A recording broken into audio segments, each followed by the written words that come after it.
지난주에 우리가 다니엘서 이렇게 함께 나누면서 몇 가지 중요한 이제 키워드라고 할까요? 몇 가지 중요한 이제 그 중심 주제들이 있다라고 좀 말씀을 드렸는데 혹시 기억하시나요? 오늘 저녁에 뭐 먹었는지도 기억 못할 정도인데 차마 한 주 전 거를 예, 우리가 다니엘서는 어디를 배경으로 어느 시대를 배경으로요? 포로기 때 그래서 포로 시대를 배경으로 썼다는 거, 그리고 비록 포로 시기이지만 열국의 통치자는 하나님이시라는 것, 그리고 세 번째 다 시간 계획상 속에 하나님은 종말을 이뤄내신다라는 것, 그러니까 하나님 나라의 종말이 임한다는 것, 그리고 네 번째는 하나님은 통치자시고 그리고 종말을 향해 원대한 계획들을 수립하시고 완성하시는 크신 하나님이시지만 누구에게 관심이 있다? 지금 여기 믿음의 백성들에게 관심이 크다. 그리고 마지막으로 포로로 잡힌 인생이지만 하나님의 진리에 순종함으로 진정한 자유인이 될 수 있다. 이러한 내용들이 다니엘서의 중요한 내용이라고 할 수 있습니다. 그래서 한 번 더 말씀드리면 예수님 오시기 전, 그러니까 주전 한 605년경에 바벨론이 유다를 침공하는데 1차 포로민 중에 왕족, 귀족 이러한 그 자녀들이 바벨론으로 압송되는데 거기에 이제 다니엘이 함께 압송이 되었던 것 같습니다. 그러한 포로 상황 속에서 하나님은 다니엘과 그의 세 친구 등을 통해서 너희가 비록 제국의 왕인 듯하냐? 그렇지 않다. 하나님께서 열국의 통치자임을 다니엘을 통해서 드러내시고, 그리고 한 제국이 흥하지만 또한 그는 망할 것이며, 또한 망하지만 새로운 또 나라가 등장하는 이런 역사의 어떤 진전 속에서 하나님께서 하나님 나라라고 하는 완성의 나라를 이뤄가고 계시다는 것. 그래서 우리가 느부갓네살의 이제 그 꿈에 나타났던 큰 신상을 통해서 우리가 그것을 확인해 봤죠. 이러한 어떤 그런 거대한 시대의 물줄기 속에서 하나님은 지금 여기 믿음 생활 하느라고 때로는 고생, 때로는 힘겨움에 살아가는 우리네 인생을 하나님은 그냥 관망하시는 분이 아니라 적극적으로 개입하셔서 도우시는 분이다. 그래서 우리가 다니엘 또 그 세 친구가 위험한 순간 때마다 이렇게 구원받는 우리가 그런 이야기를 보지 않습니까? 그리고 진정한 자유인은 누구냐? 바벨론과 페르시아의 사람들이 진정한 자유인이냐? 포로로 묶여와 있는 다니엘이 자유인이냐? 그래, 다니엘이야말로 세상에 포로된 시민 같지만 그는 진정한 자유인이다. 주님을 믿는 참 자유가 무엇인지를 다니엘의 인생을 통해서 성경은 보여주고 있습니다. 다니엘서를 이렇게 그 묵시문학이라고 합니다. 묵시문학. 이제 뭐 통상적으로 요한계시록과 다니엘서를 묵시문학이라고 하는데, 이제 침묵하는 것이 드러나다라는 뜻이죠. 그러니까 하나님의 어떤 그런 하나님 나라 종말에 관한 어떠한 내용들을 하나님께서 환상이나 꿈이나 어떠한 표적을 통해서 드러내는 것, 그것을 이제 묵시문학이라고 하는데, 구약에는 다니엘서가, 그리고 신약에서는 요한계시록이 그 대표적인 내용이라고 할 수 있습니다. 지난번에도 말씀드렸지만 묵시문학에 누가 관심이 많죠? 그렇죠? 태권도, 2단 옆차기. 그래서 이런 이단 좋아하는 사람들이 이런 묵시문학에 관심이 많죠. 왜냐하면 이제 예전에 보니까 정감록이라고 뭐 있었나요? 예전에 제가 어렸을 때 이렇게 막 그 신문을 보면 무슨 뭐 정감록 해가지고 미래를 예측하는 어느 뭐 이렇게 그런 사람의 책이 많이 이렇게 광고됐던 것을 본 적이 있는데, 우리가 이렇게 묵시문학, 다니엘 또 요한계시록의 잘못된 방법으로 접근하면 마치 미래에 일어나는 일들에 대한 어떤 하나님의 비밀스러운 일들, 그것을 해석해 주는 것, 그렇게 우리가 착각하게 되더라는 것이죠. 요한계시록이나 다니엘이나 다 미래에 대한 어떤 소상한 이야기를 하려고 하는 것이 아니라 그 궁극적인 것은 뭐에 대한 내용일까요? 예수 그리스도. 예수 그리스도를 통해서 이뤄가고 그리고 완성되는 하나님 나라. 거기에 포커스가 맞춰져 있다고 할 수 있겠습니다. 그러니까 다니엘서나 요한계시록이나 이게 종말에 관해서는 우리 성도님들이 딱 이것만 기억하시면 돼요.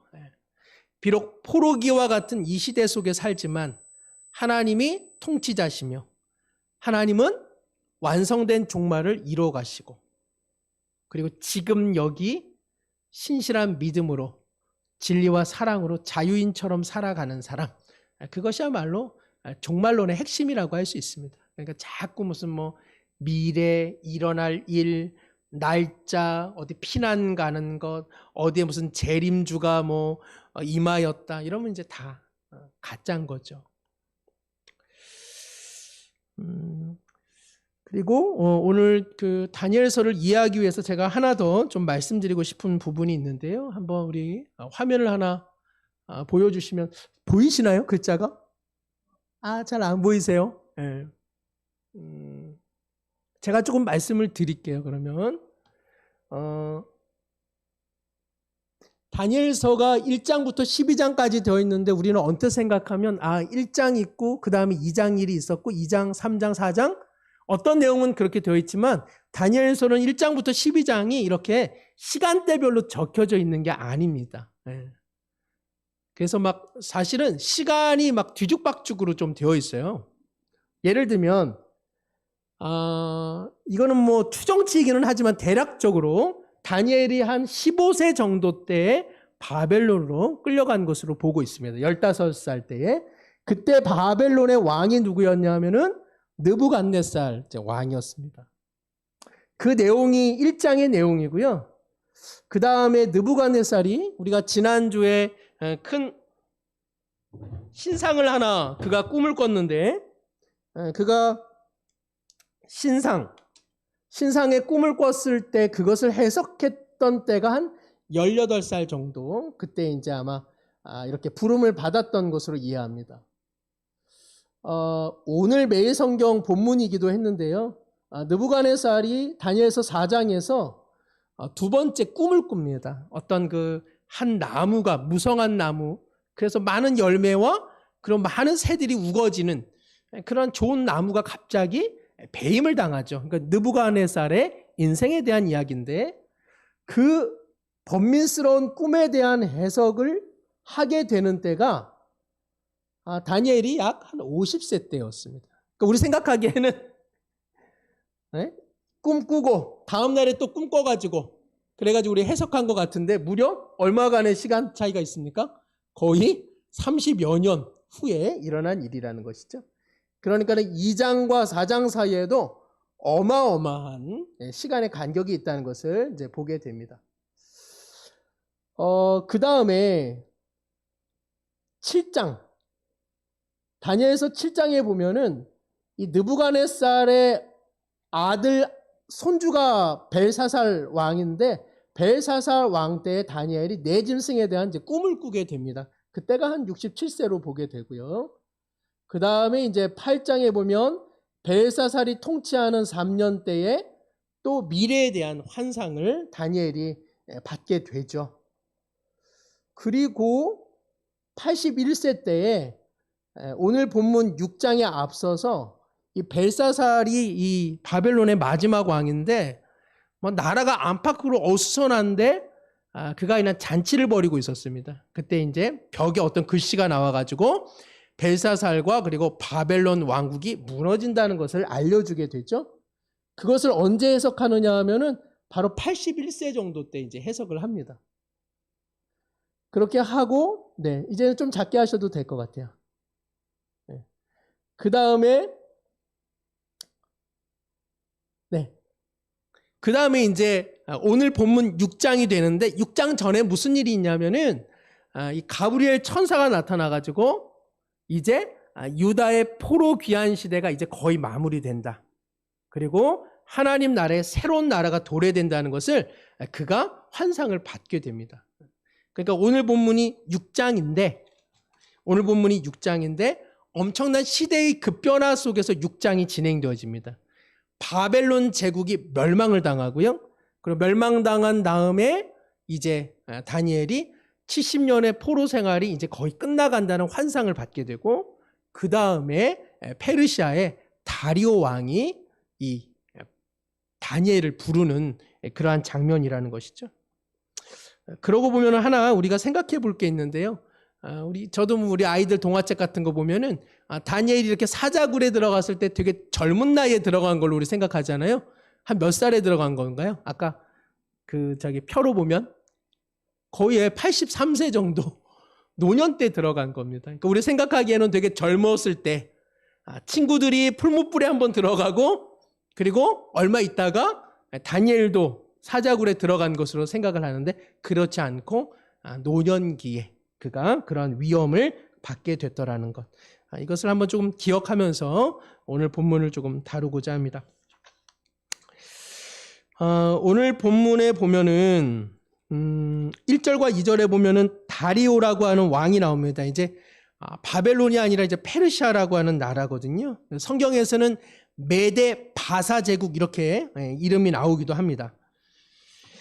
이 다리오라고 하는 왕이 이제 바벨론을 무너뜨리고 고대 근동 지역을 다 다스리는데, 워낙 큰 지역을 다스리다 보니까 원활하게 하기 위해서 이 제국 안에 총리를 3명을 두게 됩니다.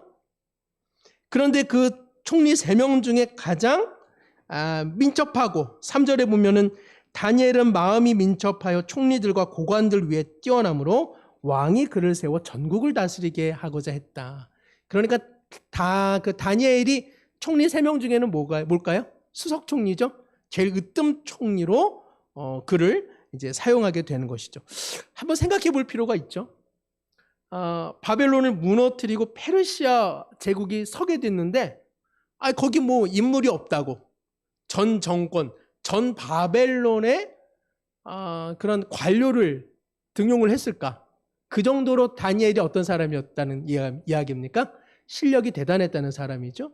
그리고 아마 이 다리오 왕이 한 가지 이야기를 들었을 것입니다. 그것은 무슨 이야기냐면, 벨사살 왕이 마지막으로 죽임을 당하기 전에 연회장치에서 벽에 손글씨가 하나 탁 나와가지고 메네메네 반에 우바르신 벨사살이여 바벨론이여 너희는 오늘 죽었다. 그것을 다니엘이 해석을 해놨고, 그 해석한 대로 그날 밤 벨사살 왕이 죽게 되거든요. 그렇기 때문에 이 페르시아의 이 다리오 왕은 이미 다니엘이라는 사람이 보통 사람이 아니구나, 이것을 벌써 숙지했던 것으로 보여지게 되는 것이죠. 이 정도 되면은 누가 조금 화딱지가 나겠습니까? 페르시아의 원래의 권력자들이 얼마나 다니엘이 못마땅스럽겠습니까? 우리의 뭐 인물이 없다고 바벨론, 더군다나 유대에서 포로로 잡혀온 저 난민과 같은 인간을 우리가 모셔야 한다. 이로 인해서 그들이 이제 불평을 하게 되는 것이죠. 그러다 보니까는 4절에 보면 이제 나머지 총리들과 고관들이 다니엘을 고발해가지고 그를 어쨌든 위에서 끌어내리려고 했는데, 결과는 어떻습니까? 4절 하반절에 보니까 그가 충성되어 아무 그릇됨도 없고 아무 허물도 없더라. 먼지를 털면 뭘 턴다 그러죠? 먼지 털면 먼지 나오는 건가요? 주머니를 털면 먼지 나오나요? 하여튼 털어서 먼지 안 나오는 사람이 없는데, 다니엘은 어찌된 인간인지 털어도 먼지가 안 나오고 허물이나 고발할 거리가 나오지 않더라는 것이죠. 오히려 이 사람들도 다니엘이 참 대단한 사람이구나 하는 생각을 했던 것 같습니다. 그러다 보니까 5절에 하다 안 되니까 하나님의 율법에서 근거를 찾지 못하면 그를 고발할 수 없겠다. 페르시아는 기본적으로 종교에 대해서 관용적인 나라였습니다. 왜냐하면 바벨론이 워낙 마루둑이라고 하는 자신들의 건국 신화를 막 몰아붙였거든요. 그걸로 인해서 어려움이 많았습니다. 그래서 페르시아는 종교 관용 정책을 벌였음에도 불구하고 안 되겠다. 다니엘을 책잡을 것은 오직 종교밖에 없다. 그가 믿는 유대교회에서 반드시 해야 하는 것을 하지 못하게 하거나 유대교회에서 반드시 하지 말아야 할 것을 그로 하여금 하게 하면 그가 반드시 여기에 올무가 걸리겠다 싶어가지고 이제 7절에 한 법령을 다리오 왕에게 제안을 하는 것이죠. 7절에 보면 나라의 모든 총리와 지사와 총독과 법관과 관원이 의논해가지고 왕에게 어떠한 법령을 하나 제정하자고 요청합니까? 30일 동안에 누구든지 왕 외 어떠한 인물이나 어떤 신에게 기도하면 된다, 안 된다? 기도해서는 안 된다.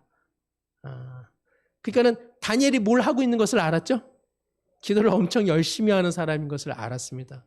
오호, 하는 거니까 안 하게 하면 걸리겠구나 싶었던 것이죠. 이 다리오 왕이 조금 멍청합니다. 7절에 보면은 모든 총리, 다니엘은 배제되어 있었는데 이것을 간파하지 못하고 그래, 너네들이 이 제국인 그리고 왕에게 충성하고자 하는 그 가륵한 뜻을 내가 받들어가지고 그래, 그 조서를 만들어 내 도장을 찍어서 이것을 하나의 금령으로 만들자, 이렇게 합의가 되고 만 것이죠. 여기 보시면은 사자굴에 던져 넣었다 이렇게 되어 있는데 예전에 그 다니엘의 세 친구는 어디로 들어갔죠? 풀무불에 들어갔잖아요. 뜨거운 곳에, 그죠? 지옥불 같은 곳. 근데 왜 페르시아는 이 사자굴에다 넣었을까요? 이 페르시아는 조로아스터교를 상당히 신봉했습니다. 이 조로아스터교라고 하는 것은 이 불을 신성히 여겼습니다. 그래가지고 화형을 잘 안 시켰어요. 그래가지고 다니엘을 이제 사자의 먹이로 보내려고 했던 것이죠. 어쨌든 왕은 뭐 신하들이 다 자기에게 잘해주겠다고 하니까 이제 이렇게 시작이 됨으로써 공교롭게도 다니엘이 큰 위험에 빠지게 되는 것입니다. 여기서 우리가 한 가지 기억하게 되는 것은 그 페르시아의 관료들이 다니엘을 통해서 흠을 잡지 못했다는 것이죠. 참 대단한 일이죠. 포로민으로서 그리고 바벨론과 페르시아의 어떤 관료의 역할을 하고 있는데도 그에게 흠잡을 곳이 없을 정도로 그는 충성스러운 사람이었고, 그는 비록 반교회적이고 그리고 반기독교적인 문화 속에서 그러나 자기에게 맡겨진 일들을 최선을 다해서 살아왔다는 것입니다. 이것이 어떻게 가능했을까 쉽지 않았을 것 같아요. 왜냐하면 바벨론과 페르시아의 많은 정책들이 때때로는 하나님의 뜻과 위배되는 정책들이 수립될 때도 많지 않았겠습니까? 그런 속에서 다니엘이 겪었을 갈등, 다니엘이 겪었을 혼란이라고 하는 것을 어느 정도 우리도 추측해 볼 수 있습니다. 그 많은 분들이 그렇게 얘기하죠. 그 신앙 생활대로 경제 활동했다가는 직장에서 하나님 말씀대로 살다가는 참 밥벌이 하기는 힘듭니다. 이제 그런 얘기를 많이 하시죠. 실제로 그럴 것 같다 이런 생각을 저도 많이 하게 됩니다. 온라인 교육 회사로 유명한 그 엠베스트라고 하는 곳에 김성호 사장이라는 분이 있는데 그분이 이런 이야기를 합니다. 그분이 이제 상당히 성공을 했거든요. 사람들이 묻죠. 어떻게 그렇게 성공했습니까? 그럴 때마다 저는 이렇게 말하죠.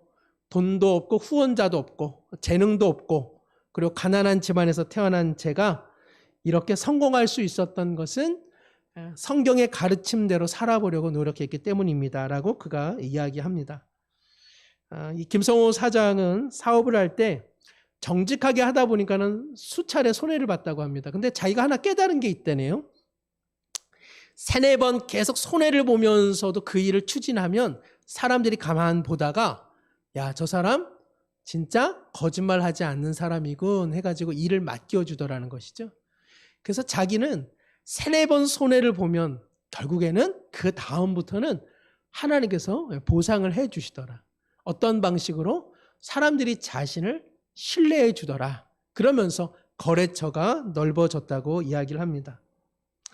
수년 전에 온라인 수강생이 88,000, 이것도 결코 적지 않은데 이제 마케팅 부서에서 사장님 우리 수강생이 10만 명이라고 이야기하겠습니다라고 했는데 이 김성호 사장이 우리가 수강생이 8만 8천 명인데 왜 10만 명이라고 하냐? 그러면 나중에 10만 명이 되면 12만 명이라고 할 것이냐? 나중에 만약에 15만 명이 되면 20만 명이라고 할 것이냐? 그렇게 해서는 안 된다. 우리 있는 그대로 하자. 이런 것이 그의 철칙이었다고 이야기를 합니다. 세상에서 경제활동하면서 성경대로 하는 것 쉽지 않은 내용이죠. 많은 사람들이 부풀려서 광고하고 그리고 더 많은 마진을 남기기 위해서 비싼 값으로 물건을 제공하는 때도 많이 있고 또 질 좋지 않은 것을 공급하거나 또 경쟁하는 어떤 그 업체 또 경쟁하는 부서에게 좋지 않은 이야기를 오늘 다니엘의 주변에 있었던 사람들처럼 그렇게 남을 모함은 일들이 얼마나 많이 있습니까? 또 이 경쟁주의가 심화된 한국 문화 속에서 겸손만 해가지고는 누가 알아주겠습니까? 자기를 드러내야 되고 못해도 할 수 있다라고 말해야 되는데 이렇게 자기를 드러내는 일이 믿는 사람에게는 쉽지 않죠. 코로나19 때문에 조금은 이제 잦아들어가는 것 같지만 여전히 이제 음주 문화, 회식 문화, 그리고 또 뇌물 이런 것들이 늘 일상화되어 있는 우리 사회 속에서 정직하게 기독교인으로 살아간다? 결코 쉬운 일 아니다. 이런 생각을 하게 됩니다. 그런 면에서 사실은 다니엘이 어떻게 한 70여 년의 이 공직 생활을 이처럼 훌륭하게 했을까? 더군다나 주변에 그를 모함하는 세력들에게도 책 잡히지 않을 만큼 어떻게 그는 신앙과 그리고 믿음과 삶의 자리를 지킬 수 있었을까? 우리는 오늘 본문을 통해서 그의 비결을 한번 살펴볼 수 있는 것 같습니다. 이제 그 비결이 무엇이었을까? 10절에 확연하게 나타나죠. 10절에 우리 함께 한번 읽겠습니다. 다니엘이 이 조서에 왕의 도장이 찍힌 것을 알고도 자기 집에 돌아가서는 윗방에 올라가 예루살렘으로 향한 창문을 열고 전에 하던 대로 하루 3번씩 무릎을 꿇고 기도하며 그의 하나님께 감사하였더라. 예전에 MBC에서 성공시대인가 그런 거 있었잖아요. 그래서 이렇게 성공 어떤 신화의 이야기를 하고 그 사람이 이렇게 성공할 수 있었던 배경은 무엇이었을까? 그것들을 이제 재미나게 추적해 가고는 했었는데 우리 다니엘에게 우리가 한번 물을 수 있겠죠. 어떻게 포로민으로서 적대적인 사회 속에서 어떻게 관료의 역할을 그렇게 잘해서 수많은 왕들에게 인정을 받았습니까? 라고 말한다면 아마 다니엘이 이렇게 이야기할 겁니다. 저는 신앙으로 지켰습니다. 저는 여러 가지 난관과 어려움이 있을 때마다 특별히 무엇을 한 것이 아니라 전에 하던 대로 하루 3번 무릎을 꿇고 내 돌아갈 예루살렘 본국을 향해 기도하며 하나님 앞에 감사함을 아랬다고 이야기하지 않았겠습니까? 오늘 본문에 보면 다니엘이 이 조서에 왕의 도장이 찍혀 자신이 사자굴에 죽임을 당할 것을 알면서도 그가 결단을 하죠. 이것은 이벤트로 지금 하는 것이 아니라 오늘 본문에 있는 것처럼 늘 하던 일을 그는 왕의 도장이 찍힌 것을 알고도 그것을 해나갑니다. 여기 보면 예루살렘을 향해 이렇게 되어 있는데요. 이것은 열왕기상 8장에 솔로몬이 성전을 건축할 때에 하나님 앞에 그가 드린 기도입니다. 이 성전으로 하나님을 모실 수는 없을 것입니다. 그리고 우리가 하나님의 뜻을 어긋나 우리가 만일 이 성전으로부터 떠나게 된다면 하나님 우리를 불쌍히 여기셔서 이 예루살렘 성전을 향해 기도하거든 우리를 다시 돌아오게 하시고 우리의 죄를 용서하여 주옵소서. 우리 열왕기상 8장 47절인데요. 우리 한번 본문 나와 있을까요? 우리 함께 한번 읽겠습니다. 그들이 사로잡혀 간 땅에서 스스로 깨닫고 그 사로잡은 자의 땅에서 돌이켜 주께 간구하기를 우리가 범죄하여 반역을 행하며 악을 지었나이다 하며 자기를 사로잡아간 적국의 땅에서 온 마음과 온 뜻으로 주께 돌아와서 주께서 그들의 조상들에게 주신 땅 곧 주께서 택하신 성읍과 내가 주의 이름을 위하여 건축한 성전이 있는 쪽을 향하여 주께 기도하거든 주는 계신 곳 하늘에서 그들의 기도와 간구를 들으시고 그들의 일을 돌아보시오며. 다니엘이 앞서 말씀드린 것처럼 아마 직전에 가브리엘 천사를 통하여 이제는 돌아갈 때가 왔다는 사실 앞에서 그는 아마도 더 간절함으로 기도했을 것입니다. 아, 이제 포로민의 시대가 끝나고 귀환의 새 시대가 오는구나. 그리하여 그는 더 간절한 마음으로 예루살렘 돌아갈 본향을 향해 그는 기도하게 된 것이죠. 우리는 다니엘의 이러한 모습을 통해서 그가 어떻게 적대적이며 포로기 상황 속에서도 이처럼 신앙과 그리고 삶이 따로 구분되지 않았을 수 있었을까? 그 힘은 그의 규칙적인 경건 생활이었음을 다시 한번 확인하게 됩니다. 전에 하던 대로 하루 3번. 우리가 하루 3번 하는 게 뭐 있죠? 식사. 그리고 치카치카. 그렇죠? 3번 안 하시네. 한 번만 하시네. 네. 또 커피도 한 3잔 드시는 분 계실까요? 뭘 일정하게 3번 한다는 거 쉬운 일 아닙니다. 그죠? 그런데 다니엘이 하루에 꼭 3번. 물론 유대인들이 이제 아침 또 낮 저녁에 늘 시간을 정해두고 기도 생활을 하지만 아마 다니엘은 이것 이상의 신앙생활 그리고 규칙적인 경건 생활을 했던 것이라 하겠습니다. 아마 오늘 우리 수요 예배를 또 온라인으로 또 우리 예배당에서 드리시는 분들은 거반 다 합격점이죠. 삶의 신앙의 자리는 우리의 가정이요 직장이죠. 그러나 그 예배 생활을 오직 주일에만 하는 것은 문제가 있는 걸까요? 아닐까요? 문제가 좀 있죠. 그냥 일주일 동안 거의 하나님 의식하지 않고 그냥 주일에만 와서 예배만 드린다. 이렇게 해서는 신앙생활을 삶의 자리에서 버텨내기가 쉽지가 않습니다. 그렇죠? 우리는 여기서 한 가지 깨닫게 되네요. 다니엘과 같은 완숙한 믿음의 사람도 그의 신앙을 지켜주는 데는 뭐가 있었다? 매일매일 하나님과 만남의 시간이 그에게도 절실했다. 역으로 이야기하면 그의 신앙의 힘은 어디서 왔느냐?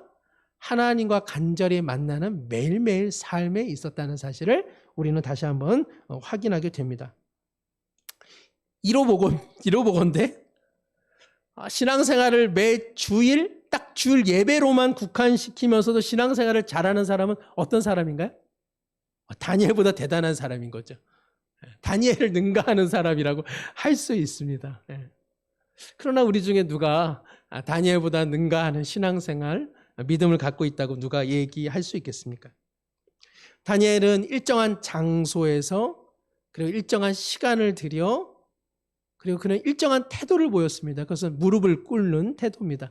이것을 우리가 기도하면 무조건 무릎 꿇어 이렇게 되면 이건 또 하나의 율법이 되고 마는 것인데 중요한 것은 그가 겸손한 태도를 가지고 그리고 돌아갈 본향, 내가 비록 포로민으로 내가 제국에서 인정받는 관료의 시간을 보내고 있지만 나의 소망은 하나님 나라에 있음을 그는 의식적으로 계속 고백하며 하늘 천성을 향해 나아가는 삶이었다는 사실을 우리는 다시 한번 기억하게 되는 것이죠.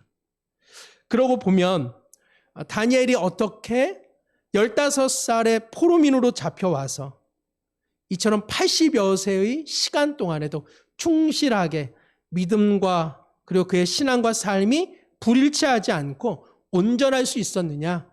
그것은 그의 하나님과 매달리는 삶의 시간들이 그에게 있었다는 사실입니다. 아까 우리 오춘자 권사님께서 말씀해 주셨지만은 이렇게 교회로 그렇죠? 교회로 오셔가지고 같이 예배도 주중에 한번 드리고 문득문득이라도 새벽 기도를 좀 나오고 문득문득이라도 금요 기도회를 나오고 좀 이러한 일들이 우리 가운데 있어야겠다 이런 생각을 합니다. 제가 보니까 우리 거의 멤버가 고정되어 있구나 우리 교회는. 이게 멤버십으로 유지가 되는구나. 신앙생활에 이렇게 그죠? 성장이 있으면 뭐가 있어야 되죠? 파격이 있어야 되잖아요. 제가 보니까 우리 남자 성도님들이 파격이 없구나. 예. 이렇게 한번 툭 하고 나올 때가 있어야 되는데 제가 보니까는 그렇죠. 예. 예. 신앙생활의 대부분은 여자 성도님들이 하시고 그다음에 이제 어떤 그 신앙생활의 어떤 고위직은 남자분들이 하시고 이런 항상 언밸런스가 조금 있습니다. 예. 그래서 제가 이제 참 목회적으로 이렇게 고민이 좀 돼요. 근데 중요한 것은 이러한 그 하나님과 만나기 위한 자기 간절함이 있어야 되는 거죠. 뭐 이것을 뭐 딱 나와라 지켜라. 다니엘은 지금 이것을 형식적으로 지킨 것이 아닙니다. 예. 다니엘은 이거 없이면 못 살기 때문에 이것을 지킨 것이지 다니엘은 3번 지키는 것이 그냥 인생의 철칙이라서 지킨 게 아닌 거죠. 다니엘이 예루살렘을 향해 3번 기도한 이유는 무엇입니까? 이거 없으면 그가 포로기, 난민으로 그리고 바벨론과 페르시아 제국에서 멀쩡하게 살 수 없었기 때문에 그가 거룩한 몸부림을 한 것이죠. 그러니까 누가 일정하게 믿음 생활과 기도 생활과 교회 생활을 할 수 있기 위해서는 뭐가 먼저 그의 마음 가운데 와야 됩니까? 절실함이 와야 되죠. 정말 그리스도인답게 살아보려고 하는 몸부림이 올 때, 내 힘으로 살 수 없구나. 그래서 그는 기도하게 되고 기도를 통해 다시 힘을 얻어 다시 믿음과 삶이 일치되는 현장으로 나갈 수 있게 되는 것이죠. 다니엘이 왜 이것을 지켰을까요? 이거 없으면 제국 내에서 참 그리스도인답게 살지 못하니까. 그래서 그에게는 기도 생활을 빼앗는 것이 그에게는 삶을 산다는 것에 의미가 사라지는 것이기 때문에 그는 이것을 지킬 수밖에 없었던 것이죠. 하나님과 교제하려는 거룩한 몸부림이 그에게 있었다는 사실. 그 몸부림으로써 우리의 기도 생활은 자유할 수 있습니다. 어떤 분은 새벽 하셔도 좋고요. 어떤 분은 하루에 한 번 하셔도 좋고 또 어떤 분은 금요기도회를 정해서 나오셔도 좋고 중요한 것은 무엇입니까? 하나님 뜻대로 살아보려고 하는 거룩한 몸부림에 관한 내용이죠. 그것이 다니엘에게 있었다는 사실입니다. 다니엘이요 또 한 가지 오늘 말씀 보면 그의 하나님께 감사하였더라. 예. 감사가 힘입니다. 그렇죠? 예. 다니엘에게는 감사가 있었던 것이죠. 그가 제국 내에서 인정받고 높은 관직을 갖고 있었기 때문에 그가 감사하는 인생은 아니었을 것입니다.